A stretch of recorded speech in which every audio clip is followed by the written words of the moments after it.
We've arrived at the Java Room here in Chelmsford, Mass.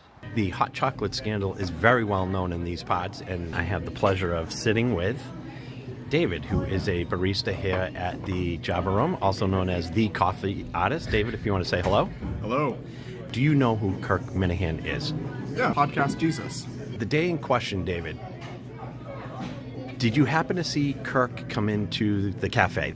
Yeah, he was with this guy in like a white coat, I think.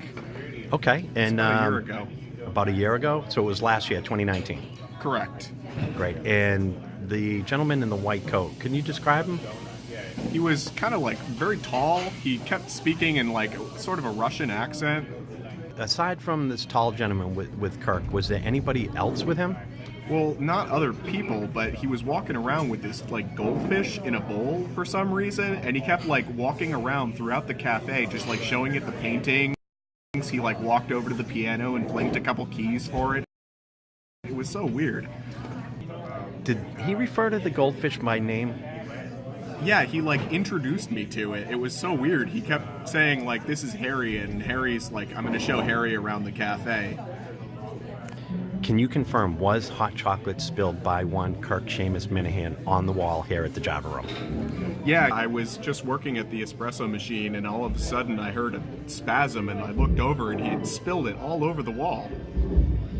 Was there anything that may have led up to the hot chocolate being on the wall? Maybe somebody bumped into him, maybe somebody said something to him, anything that you might have seen or heard that would be a prelude to the hot chocolate actually ending up on the wall?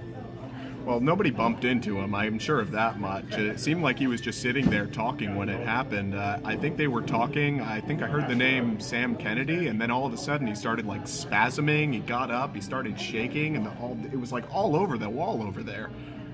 I can show you the wall that David's referring to. So the name Sam Kennedy was a prelude to Kirk actually, quote-unquote, freaking out, you would say. Oh, he flipped out. He started like screaming, like the guy had to escort him out. It was crazy.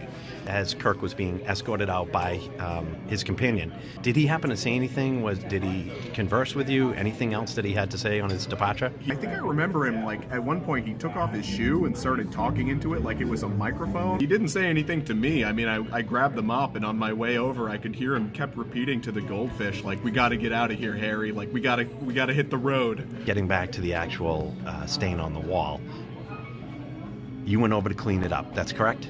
Yeah, it was like running down the wall, and I went over with the mop to clean it up, but I kind of, when I was looking at it, I realized that it looked like, almost like the shape of it was like podcast Jesus.